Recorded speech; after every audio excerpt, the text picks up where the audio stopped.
এই ঠান্ডায় অনেকেই কম্বলের ভেতর, আর আমি মনে ফুল এনার্জি নিয়ে সকাল থেকেই কাজে নেমে পড়ি।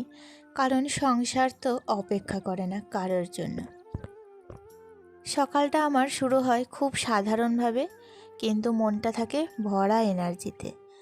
এই শীতেও আমি বিশ্বাস করি ইচ্ছা থাকলে সব কাজ গুছিয়ে করা যায়। ঘুম থেকে উঠে একে একে ঘর, রান্নাঘর, সংসারের ছোট বড় কাজ সব কিছু ধীরে ধীরে কিন্তু মন দিয়ে করি।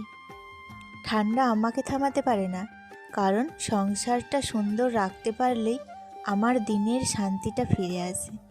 কাজের মাঝে ক্লান্তি আসে ঠিকই, তবুও মনে বলি আজকের পরিশ্রমই আগামী দিনের স্বস্তি।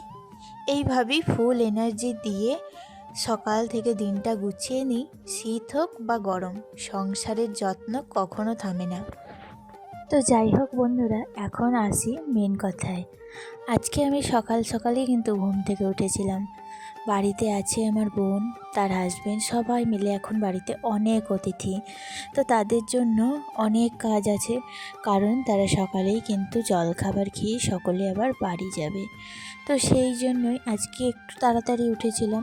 কালকে রাত্রের প্রচুর বাসি বাসন ছিল, সমস্ত বাসনগুলো মাজা ধোয়া সব কমপ্লিট করে নিয়েছি। এখন কিন্তু আমার হাজব্যান্ডও ঘুম থেকে উঠে গিয়েছে। সকালেই ওর টিউশনি এসেছে, তাই তাড়াতাড়ি ঘুম থেকে যেহেতু উঠে পড়েছে, আর আমি কিন্তু এদিকে বিছানাটা পরিষ্কার করে নিচ্ছি। কারণ সবাই এসে তো এখানে বসবে, তো এখনও সবাই দোতলার ওপরে আছে, আর নিচের তলাটা আমি তার আগে কিন্তু পরিষ্কার করে গুছিয়ে নিচ্ছি।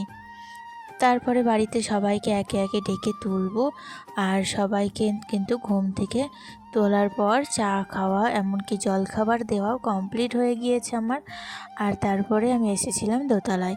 আসলে এখন কিন্তু আমার বোনরা বাড়িও চলে গিয়েছে, তো তারা এই মাত্র রওনা দিল, আর এখন ঘড়ির কাঁটায় বাজে 9টা মতো।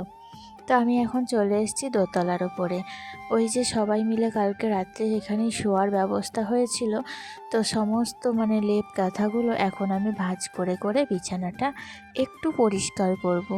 গোটা বিছানাটা বলা ভুল হবে, গোটা দোতলাটাই, এই রুম ওই রুম এমনকি বারান্দা সব কিছু। আজকে আমি ফুল এনার্জি নিয়ে প্রতিদিনের মতোই সমস্ত সংসারের কাজগুলো একটা একটা করে শিডিউল করে ছাড়বো। আর তোমরা তো জানোই, বাড়িতে যখন কোনো অতিথি আসে তখন কিন্তু একটু খিচিবিচি, একটু তাড়াহুড়ো সব কিছুতেই থাকে। তো যাই হোক, বোনরা তো বাড়ি চলে গেল। ওদের জন্য জলখাবারে আজকে বানিয়েছিলাম আলু ভাজা। মিহি মিহি করে আলুগুলোকে কেটে মুচমুচে করে ভেজে দিয়েছিলাম, আর পাঁপড় ভেজেছিলাম, আর তার সাথে আনিয়েছিলাম একটু গরম গরম সিঙ্গারা।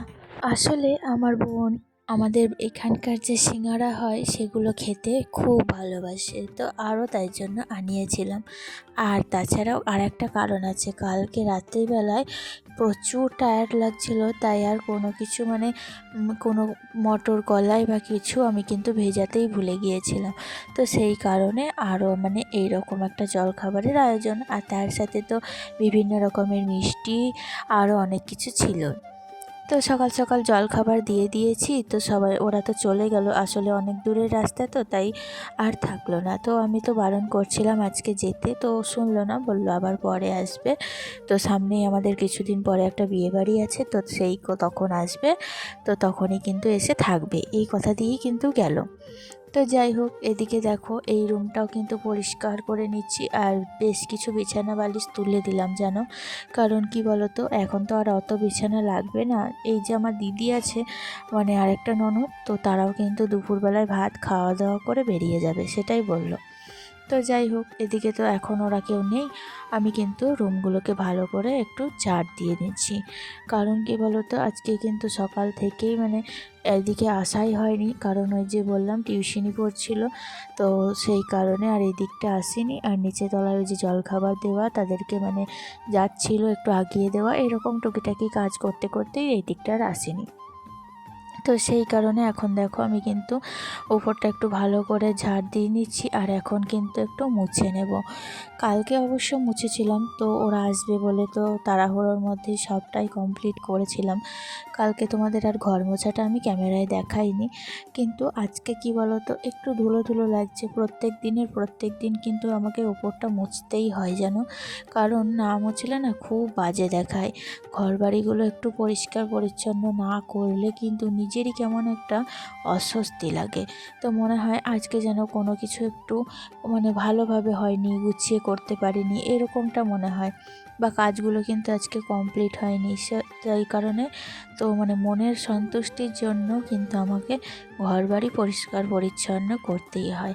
তো যাই হোক, এদিকে দেখো, আর আজকে কিন্তু খুব ঠান্ডা লাগছিল, যেন ভীষণ ঠান্ডা লাগছে, মনে হচ্ছে যেন পৌষ মাস বিদায় দিয়ে গেল। তো আজকে তো বৃহস্পতিবার, তো আজকে মাঘ মাসের 1 তারিখ, আমরা সবাই জানি। তো যাই হোক, আর এই একটা মাস মনে হচ্ছে যদি কাটাতে পারি তাহলে কিন্তু এই বছরের জন্য শীত কিন্তু বিদায় নেবে। তো যাই হোক, শীত তো বিদায় নেবেই, কিন্তু শীত বিদায় নেওয়ার আগে কিন্তু আমাদের সবাইকে শীত কিভাবে বিদায় নিচ্ছে, কতটা কষ্ট, সব কিন্তু জানিয়ে দিয়ে যাচ্ছে।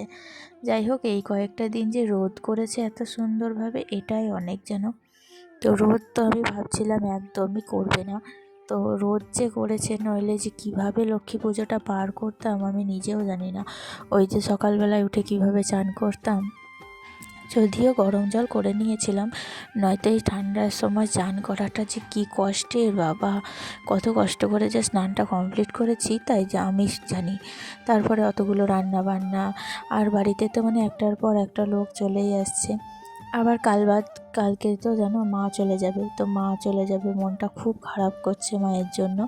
এই কয়েকটা দিন বেশ ছিল, ভালো লাগছিল, আর বাবুও কিন্তু মায়ের সাথে খুব খেলাধুলা করছিল, তো আমাকে বাবুর দিকটা দেখতেই হচ্ছিল না, সব সময় মায়ের সাথে থাকছিল।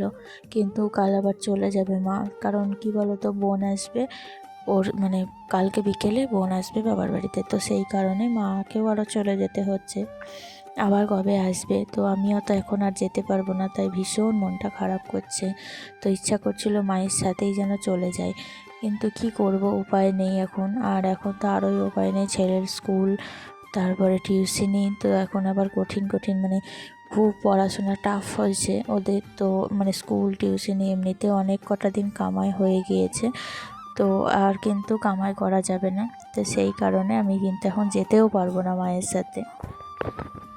আর তার উপরেই আবার সামনে সরস্বতী পুজো, তো হাতে তো মাত্র 7টা দিন, বাড়িতে তো আবার আবার আরেকটা অনুষ্ঠান, বুঝতেই পারছো, আবারও তো তো মা লক্ষ্মী বিদায় নিলে কি হবে, মা সরস্বতীর জোগাড়, তারপরে আরও বিভিন্ন রকম বাড়িতে কাজ আর কি। বাড়িতে পুজো হলে যেরকম হয়, তো এটা তো আবার বাড়িতে মূর্তি পূজা হবে, তোমরা বুঝতেই পারছো। তো 3 দিন ধরে 4 দিন ধরে কিন্তু বাড়িতে খুব ধুমধাম হবে। তো সেই কারণেও আরও বিশেষ কয়েকটা কাজ আছে। আবার কি বলো তো, কালকে কিন্তু আমার আরেকটা ননদ আসবে, তো তার আবার শাশুড়ি তো পারছে না, বয়স হয়ে গিয়েছে, তো সবটাই তো আমাকে সামলাতে হচ্ছে। তো যাই হোক, কিছুদিন পর সরস্বতী পুজোটা মিটলে মনে করছি, যাই হোক আমিও কিন্তু কটা দিনের জন্য বাবার বাড়ি যাব। অনেক দিন হয়ে গেল জানো তো, মনটা কিন্তু খুব খারাপ করছে। মা এলে কি হবে, মা তো আমার কাছে আসছে, কিন্তু আমি যাওয়ার একটা আলাদা রকম অনুভূতি, আমি যাব সেই জায়গা, সেই বাড়ি, অন্য রকম একটা আলাদা আনন্দ। তো যাই হোক, আমারও বেশ যেতে ইচ্ছা করছে। তো কয়েকটা দিন পর ভাবছি ঠান্ডাটাও ততদিনে একটু কমে যাবে, তো তখন কিন্তু গিয়ে 2 দিন ঘুরে আসবো। তো যাই হোক, বেশ কয়েকটা জামা কাপড় ছিল দেখো, এখন কিন্তু সেগুলোকে কেচে আমি এখানে ছাদের উপরে মেলে দিচ্ছি। আর এখন কিন্তু আর একটুও সময় নষ্ট করলে হবে না, কারণ কি বলো তো, নিচে গিয়ে রান্না বসাতে হবে, কারণ ওই যে আর একটা ননদ আছে, খেয়ে দিয়ে আজকে বাড়ি যাবে। তো আজকে যেহেতু বৃহস্পতিবার নিরামিষ, আর এমনিতেও আমাদের লক্ষ্মী পুজো উপলক্ষে কিন্তু বাড়িতে 3 দিন নিরামিষ হবে, 3 দিন সার্ফ কাচা যাবে না, আরও অনেক কিছু নিয়ম পালন আছে। তো আমি তো সার্ফ কাচবো বলে কি হয়েছে জানো তো, আজকে তো সার্ফ কাচতে হয় না, আমি ভুলে ভুলে সার্ফ দিয়ে দিয়েছিলাম। তো যাই হোক, মা লক্ষ্মীর কাছে কিন্তু আমি একটু ক্ষমা প্রার্থনা ক্ষমা চেয়ে নিচ্ছি, ভুলবশত হয়ে গিয়েছে আর কি। তো এখন আমি দেখো রান্না করছি আলু পোস্ত। তো আজকে বানাবো ওই নতুন আলুর পোস্ত। এই যে পোস্ত আমি বাটনায় বেটে নিয়েছিলাম, আর আলু পোস্তটা খেতে কিন্তু বেশ সুন্দর হয়েছিল। আর তার সাথে করেছিলাম বেগুন ভাজা আর একটু টমেটোর চাটনি আর বিউলির ডাল। তো আজকে আমার রেসিপি খুব সাধারণ এবং সোজাসাপটা, কারণ এই দুদিন যা রান্নাবান্না করেছি, প্রচুর রান্না, তো আজকে আর অত রান্না করতে ইচ্ছা করছিল না। আর একটু তাড়াহুড়োর মধ্যে ছিলাম, কারণ অতগুলো কাজ করেছি, তারপরে আবার এদিকে তোমার রান্নাবান্না অনেক কিছু রান্না করা হয়নি, কারণ তাড়াহুড়ো করে খেয়ে যাবে দিদিরা। তো সেই কারণে অল্প সোজাসাপটার মধ্যেই রান্নাটা কমপ্লিট করেছি। তো চলো তাহলে বন্ধুরা, আজকের মতো ভিডিওটি এতটুকুই রাখছি। আবারও দেখা হচ্ছে নেক্সট ব্লগে। ততক্ষণ তোমরা ভালো থেকো, সুস্থ থেকো। আর আজকের ব্লগটি কেমন লাগলো অবশ্যই কিন্তু কমেন্টে জানিও। তো আজকে তাহলে এখান থেকেই বিদায় নিচ্ছি বন্ধুরা। তোমরা খুব ভালো থেকো, খুব আনন্দ করো। আসি তাহলে, টাটা।